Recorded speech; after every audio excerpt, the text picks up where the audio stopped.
पूर्ण प्रेस वार्ता में उपस्थित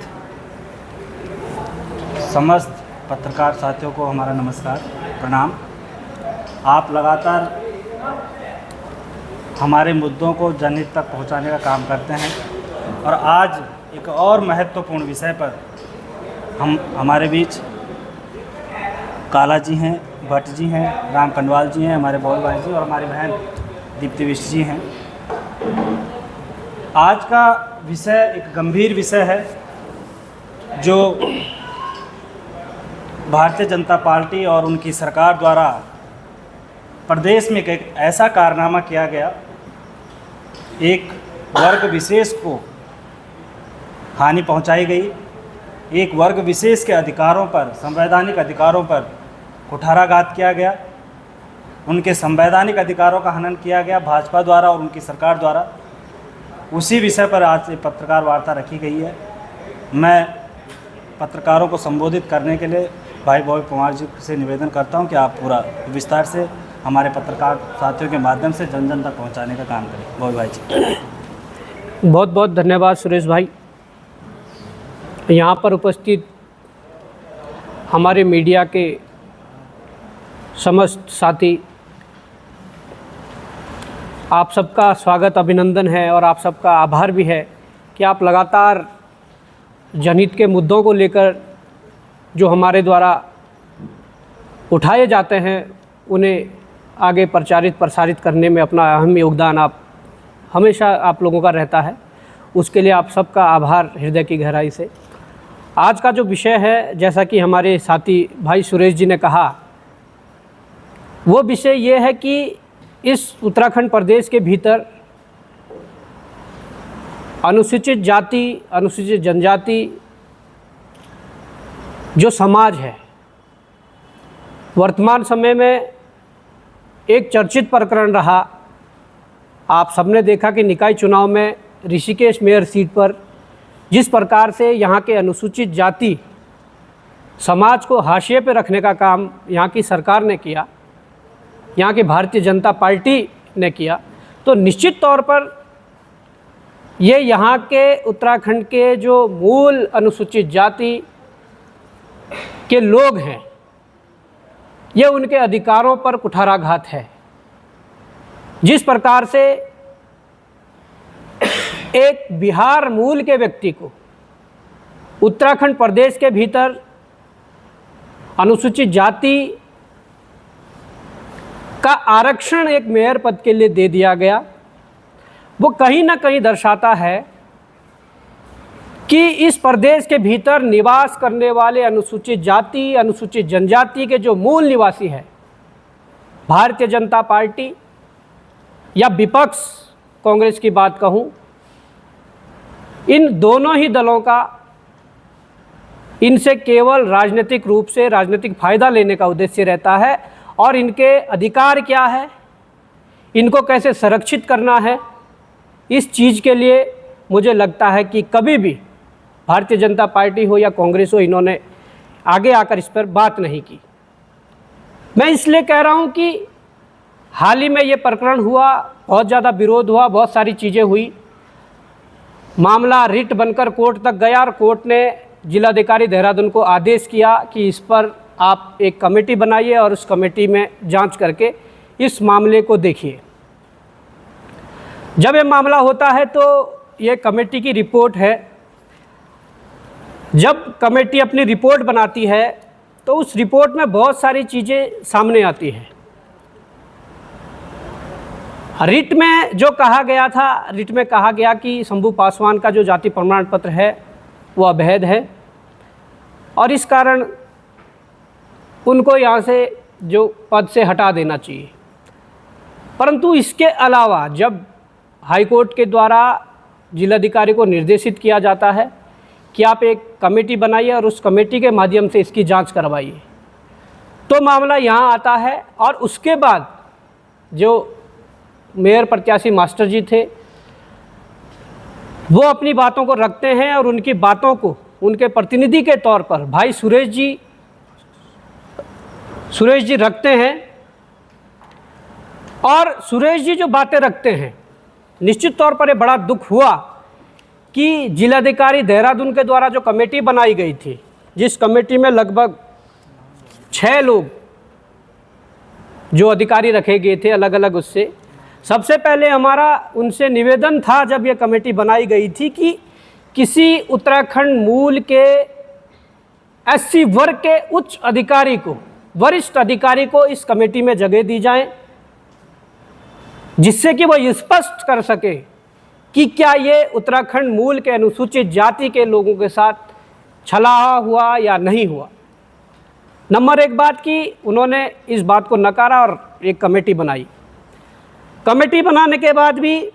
जब सारी चीज़ें जो दी गई थी, एक भी चीज़ पर, एक भी बिंदु पर, जो सारे बिंदु हमारे द्वारा, हमारे पक्ष के द्वारा दिए गए थे, एक भी बिंदु पर कोई जांच नहीं हुई। जो जांच हुई वो अपने अनुसार उनकी वो हुई कि इनका जो जाति प्रमाण पत्र है वो सही पाया गया है। वो कुछ शासनादेशों का हवाला देते हैं। वो उन शासनादेशों का हवाला देते हैं कि जब इस प्रदेश में धड़ल्ले से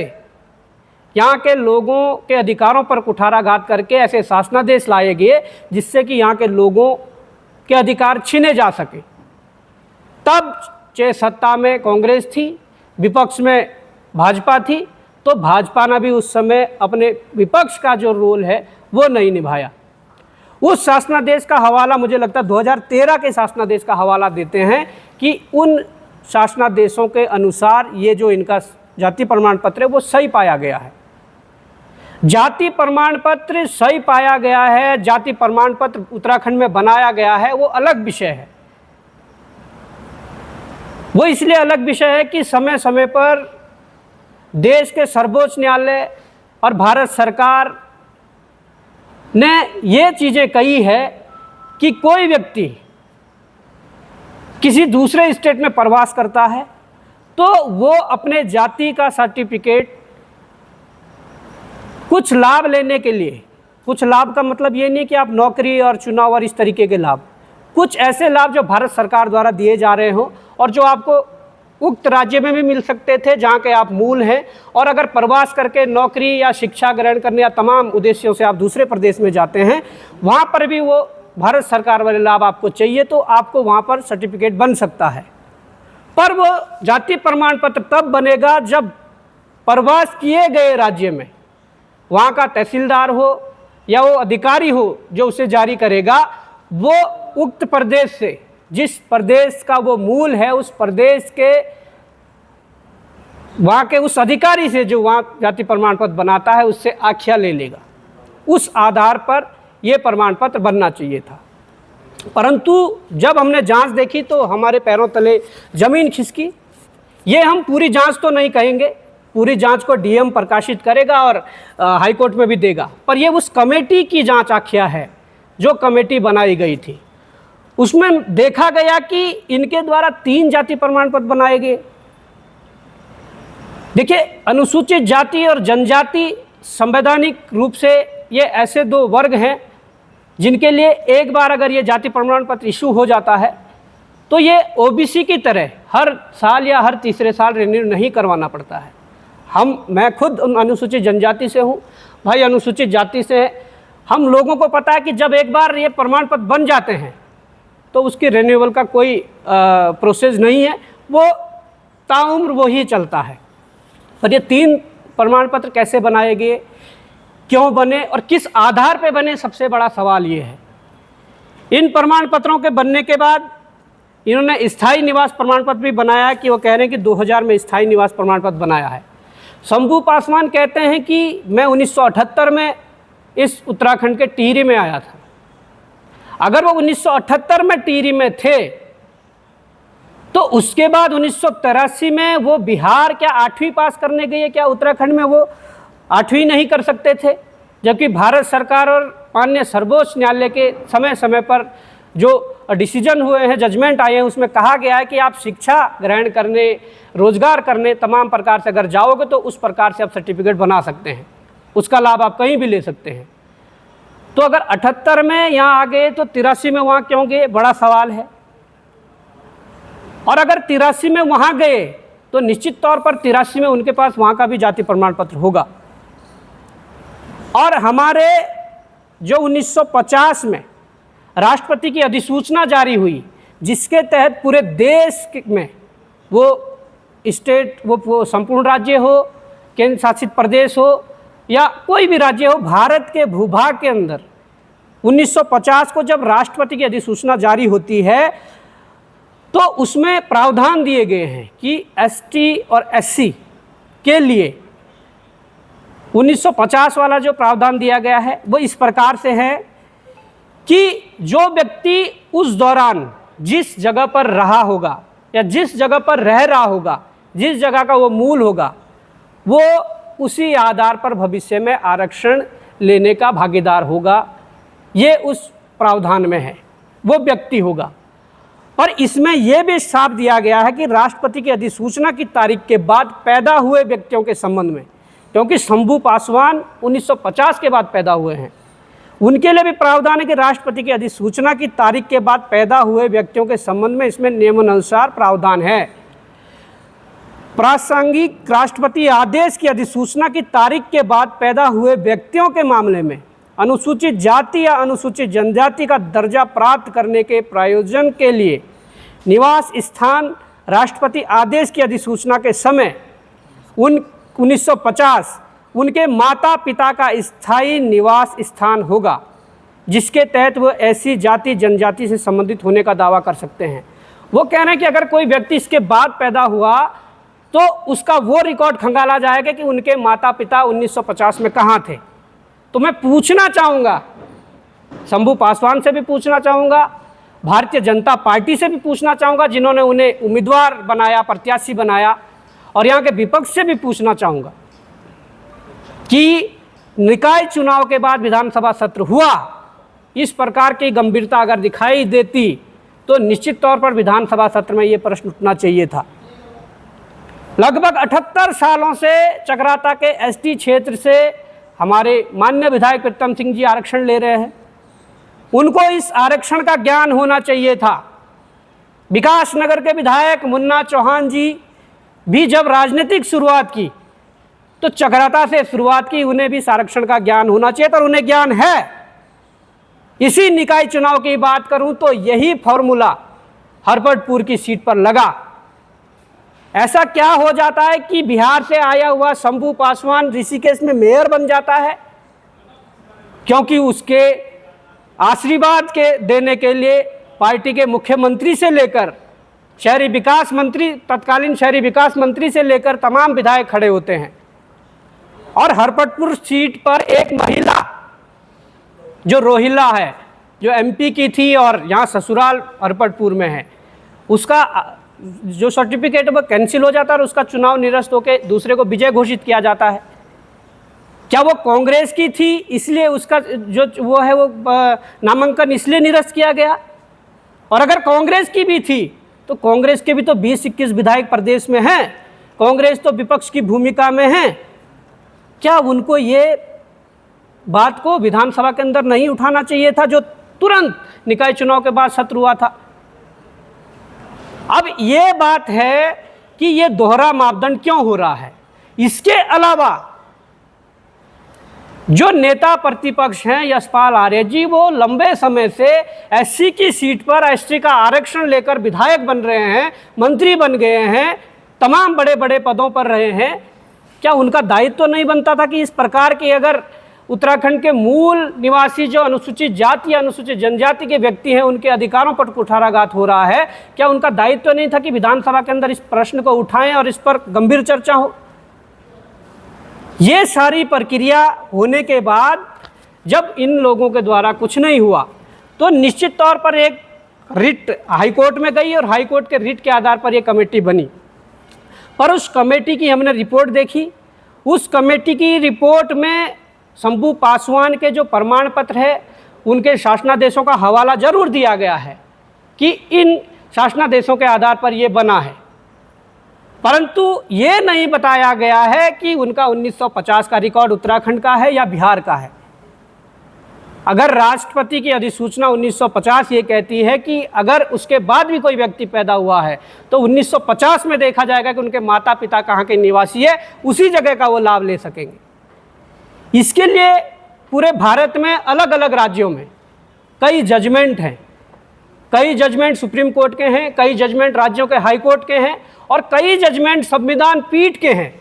संविधान पीठ तब बैठती है कि जब संवैधानिक मामलों में हस्तक्षेप होता है, जहां पर हाई कोर्ट और सुप्रीम कोर्ट भी उसको दरकिनार करके संवैधानिक पीठ वाले जो जज होते हैं उनको ये मामले देते हैं, तब जाकर संविधान पीठ बैठती है और तब वहां पर निष्कर्ष निकलते हैं। वो सारे मामले कुछ हमारे पास भी हैं।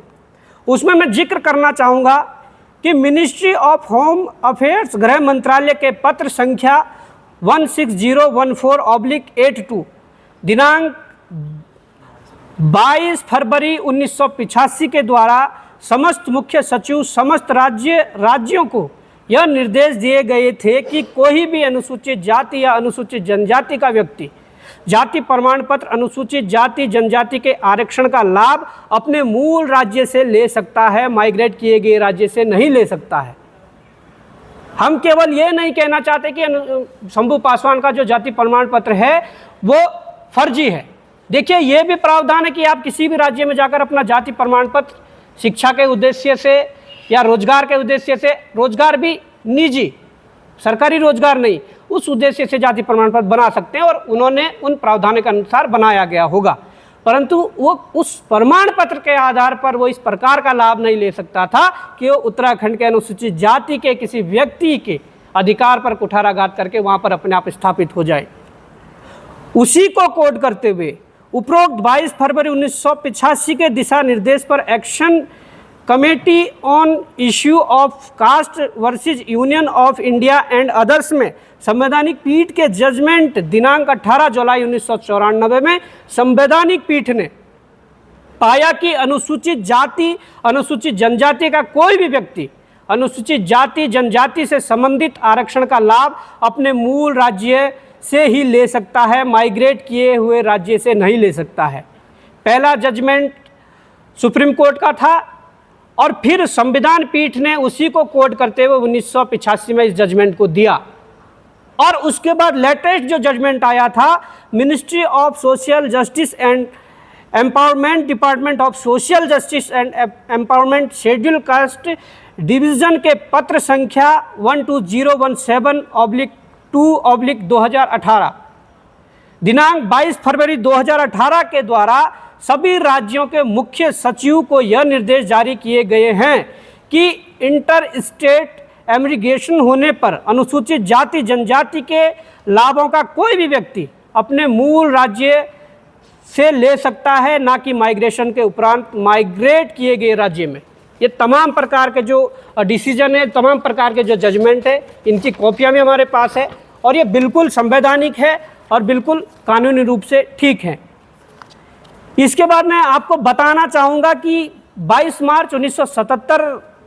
का एक जजमेंट है जिसमें कहा गया है किसी विशेष व्यक्ति का किसी विशेष इलाके में निवास विशेष महत्व रखता है। इस निवास को शब्द के शाब्दिक या साधारण अर्थ में नहीं समझा जाना चाहिए। दूसरी ओर यह उस व्यक्ति के उस इलाके के संबंध में उसकी जाति जनजाति को अनुसूचित करने वाले राष्ट्रपति का आदेश 1950 की अधिसूचना की तिथि पर स्थायी निवासी को दर्शाता है। ये भी कह रहा है कि 1950 ही कट ऑफ होगी अगर अनुसूचित जाति और अनुसूचित जनजाति का आरक्षण आपको चाहिए होगा। ऐसा ही सेम केस उत्तराखंड राज्य का है और ये उत्तराखंड राज्य का तब है, ये तब भी हमारे संज्ञान में था जब हमने रोजगार की लड़ाई लड़ी, जब भ्रष्टाचार की लड़ाई लड़ी। ये तब का मामला है कि Ranjana Kumari versus the state of Uttarakhand, ये केस है 1 नवंबर 2018 का। इसमें जजमेंट आया है कि रंजना कुमारी ने पीसीएस का फॉर्म यहाँ भरा और जजमेंट में आया है कि रंजना कुमारी का चयन जिला सूचना अधिकारी के पद पर हुआ था, जिसमें माननीय सर्वोच्च न्यायालय, ये मामला सुप्रीम कोर्ट गया था, माननीय सर्वोच्च न्यायालय की 3 जजों की बेंच ने, डबल बेंच भी नहीं, स्पष्ट किया कि पंजाब राज्य की वाल्मीकि महिला को, वो पंजाब राज्य की थी, पंजाब राज्य की वाल्मीकि महिला को उत्तराखंड में अनुसूचित जाति का लाभ नहीं दिया जा सकता। ये 2018 का जजमेंट है जिसमें कि वाल्मीकि समाज की जो महिला थी रंजना कुमारी, उसने देहरादून के एक युवक राजेश गिल से शादी की थी। वो यहाँ पर आई और उसने पीसीएस के फॉर्म पर आवेदन किया और उसका सिलेक्शन हुआ। पर जब 3 जजों की बेंच ने इसको खारिज किया कि आप पंजाब की होकर आपने शादी चाहिए उत्तराखंड से कर ली, आप वहाँ का लाभ नहीं ले सकते, क्योंकि आप किसी मूल उत्तराखंड के जो अनुसूचित जाति का व्यक्ति उसके अधिकार का हनन कर रहे हैं। ये लेटेस्ट जजमेंट 2018 का है। और एक ये judgement Mary Chandra Shekhar Rao versus Dhanseth GS medical college, ये महाराष्ट्र का है। इसमें भी संवैधानिक पीठ का फैसला है। इसमें वो व्यक्ति वहाँ पर एक कोर्स करने गया था जो स्टेट गवर्नमेंट के अंडर में था। राज्य के विश्वविद्यालय मेडिकल कॉलेज अन्य राज्य के अनुसूचित जाति जनजाति के व्यक्ति को आरक्षण का लाभ नहीं दिया जा सकता जो स्टेट के अंडर में होगा। वो आंध्र प्रदेश के गौंड जनजाति का यह व्यक्ति था, जिसको कि महाराष्ट्र हाई कोर्ट ने, सुप्रीम कोर्ट के संवैधानिक पीठ ने इस फैसले को दिया कि आप स्टेट के अंदर, जो स्टेट के अंडर में कोई चीज़ होगी उसमें आप अनुसूचित जनजाति का दर्जा लाभ नहीं ले सकते। इसके अलावा एक संवैधानिक पीठ का और फैसला है जिसमें वो साफ कहते हैं, ये action commission on issue of caste versus Union of India 18 जुलाई 1994 का है। इसमें भी वो साफ कह रहे हैं कि आरक्षण का लाभ वर्ष 1950 में अनुच्छेद 341 एवं 342 की अधिसूचना में दिनांक के निवास स्थान माता पिता के उस पे होगी। तो ये भी स्पष्ट कह रहा है कि आप भले ही देश के अलग राज्यों में जाकर अपना जाति प्रमाण पत्र बना लीजिए, पर जहाँ पर स्टेट के आरक्षण की बात होगी वहाँ पर वहाँ का मूल जो राष्ट्रपति ने 1950 में अधिसूचना जारी की, उस आधार पर ही उसको आरक्षण मिल पाएगा। आप उस लाभ लेने की तो बात छोड़िए, एक जजमेंट है भादर राम वर्सेज जस्साराम 5 जनवरी 2022 का, लेटेस्ट है। आप उस आरक्षण की बात तो छोड़िए, इस जजमेंट में लिखा गया है कि भादर राम वर्सेज जस्साराम केस में यह स्पष्ट किया गया है कि किसी राज्य में अनुसूचित जाति की भूमि को अन्य राज्य का अनुसूचित जाति का व्यक्ति क्रय नहीं कर सकता है। आरक्षण तो दूर की बात है, पर दूसरे स्टेट से आया हुआ अनुसूचित जाति का व्यक्ति यहाँ के अनुसूचित जाति के व्यक्ति की जमीन का भी क्रय नहीं कर सकता है। ये स्पष्ट रूप से जजमेंट है और लेटेस्ट जजमेंट 2022 का है और यह भी सुप्रीम कोर्ट का जजमेंट है। ये सारी चीज़ें हैं, इन सारी चीज़ों को हम लोगों ने स्क्रीनिंग जो कमेटी बनाई गई थी उनके पास दिया था, पर यह बड़ा दुर्भाग्य है कि स्क्रीनिंग कमेटी ने केवल उन तथ्यों, उन चीज़ों को देखा कि प्रमाण पत्र सही है या गलत है, जबकि हमारा प्रश्न या हमारा जो विरोध है वो ये नहीं है कि प्रमाण पत्र सही है या गलत है। हमारा प्रश्न और हमारा विरोध ये है कि प्रमाण पत्र कैसे बना, क्या 1950 की जो पैतृक संपत्ति शंभू पासवान या उसके माता पिता की यहाँ पर है, क्या उस आधार पे बना, वो सारी चीज़ें हमें चाहिए। और इसके अलावा हमने मुख्य सचिव उत्तराखंड सरकार को भी ये सारी चीज़ें दी थी और इसमें एक एक चीज़ को, वो चाहे सुप्रीम कोर्ट के जजमेंट हो, वो चाहे कई देश के अन्य राज्यों के हाई कोर्ट के जजमेंट हो, या वो संवैधानिक पीठ के जो जजमेंट हो, हमने एक एक बिंदु को उसमें उजागर करके मुख्य सचिव और तमाम प्रकार से अलग अलग जो प्रतिलिपि सचिव कार्मिक एवं सतर्कता उत्तराखंड शासन, सचिव समाज कल्याण उत्तराखंड शासन को भी दी थी, उनके भी संज्ञान में डाला था और स्क्रीनिंग कमेटी को भी दी थी। अब हम ये बताना चाह रहे हैं कि ये खेल केवल इतना नहीं है। हम लोगों ने जब इस पर रिसर्च किया तो यहाँ से निकल कर आया कि ये खेल केवल एक सीट ऋषिकेश के मेयर सीट पर नहीं है, ऐसा खेल बहुत जगह हुआ है। इसके अलावा सरकारी नौकरियों में बड़े बड़े पदों पर इस प्रकार के खेल हुए हैं। तो मुझे लगता है कि उत्तराखंड के भीतर निवास करने वाले उत्तराखंड के मूल, जो अनुसूचित जाति हो, चाहे अनुसूचित जनजाति के लोग हो, उनके अधिकारों पर कुठाराघात लंबे समय से हो रहा है। उनके प्रतिनिधित्व करने वाले चाहे उन्होंने उस समाज ने अपने प्रतिनिधि को विधानसभा के भीतर भेजा हो, चाहे लोकसभा के भीतर भेजा हो, या कहीं पर भी अपना जनप्रतिनिधि बनाकर उसके चुनकर भेजा हो, उस व्यक्ति ने कभी भी उनकी पैरवी इस तरीके से नहीं की, जो कि होना चाहिए था। अगर आप किसी वर्ग विशेष का प्रतिनिधित्व करके आगे जा रहे हैं तो निश्चित तौर पर इस प्रकार के गंभीर मामलों का, इस प्रकार के गंभीर प्रकरणों का कहीं ना कहीं मुझे लगता है संज्ञान लेकर उस पर लड़ाई लड़नी चाहिए थी। परंतु यहाँ के, चाहे मैं ऋषिकेश की बात करूं, क्या ऋषिकेश के भीतर भारतीय जनता पार्टी के अंदर क्या उत्तराखंड के मूल निवासी अनुसूचित जाति के लोग नहीं है जिनके दम पर वहां पर वोट पड़ते हैं? उन लोगों ने आवाज क्यों नहीं निकाली? जब निकाय चुनाव समाप्त हुआ तो विधानसभा सत्र हुआ। उस विधानसभा सत्र में मैंने कहा, पक्ष तो चुप भी रहा क्योंकि उन्हें पता था कि उन्होंने कांग्रेस के एक प्रत्याशी का हरबटपुर से कैंसिल करवा के उन्हें खारिज कर दिया, उन्हें साइड लगा दिया, पर अपने प्रत्याशी का खारिज नहीं करेंगे। वहां पर दायित्व था, वहां पर कर्तव्य था कांग्रेस को इस बात को जोर शोर से उठाने का। और कांग्रेस के वो नेता जो आज कहते हैं कि हम तो कांग्रेस के वरिष्ठ नेता भी हैं, हम कद्दावर भी हैं, उसमें चाहे प्रीतम सिंह जी का नाम ले लीजिए, जिन्होंने लगातार 8 बार, स्वर्गीय गुलाब सिंह जी ने एसटी सीट से विधायक रहे 8 बार, और लगातार नहीं पर 6 बार प्रीतम सिंह जी भी एसटी सीट से विधायक रह चुके हैं। क्या उनका दायित्व नहीं था कि इस मामले को जोर शोर से विधानसभा के अंदर उठाते कि उत्तराखंड प्रदेश के भीतर मूल के जो अनुसूचित जाति और जनजाति के लोग हैं उनके अधिकारों पर कुठाराघात हो रहा है? या कहूं कि विपक्ष के नाते सबसे बड़ा चेहरा जो यशपाल आर्य जी, जो नेता प्रतिपक्ष हैं, क्या उनकी जिम्मेदारी नहीं थी? लगातार एससी रिजर्व सीट से जीत कर आ रहे हैं, लगातार विधानसभा के अंदर जीत के आ रहे हैं, और आपका दायित्व नहीं बनता था कि आपके समाज के लोगों के साथ इस प्रकार की चीज़ें हो रही है और आप उसको उजागर करें या उस पर प्रश्न खड़ा करें? नहीं,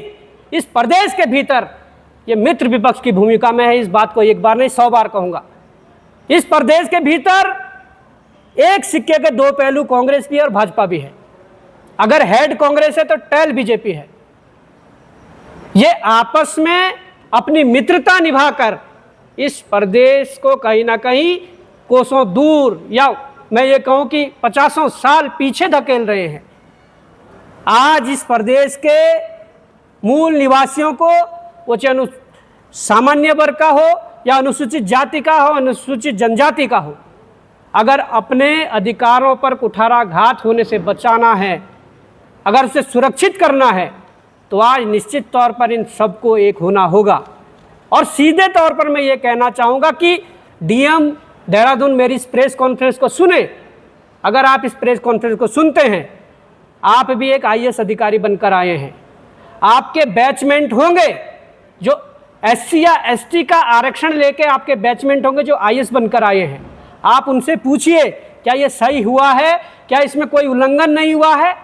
तब जाकर आप उस रिपोर्ट को सबमिट करिए, तब उस रिपोर्ट को फाइनल करिए। क्योंकि आप भी जानते हैं, और मैं ये भी बता देना चाहता हूँ, आज हो सकता है आपके ऊपर भारतीय जनता पार्टी धामी सरकार का दबाव हो, पर आप एक प्रशासनिक अधिकारी और एक आईएएस हो,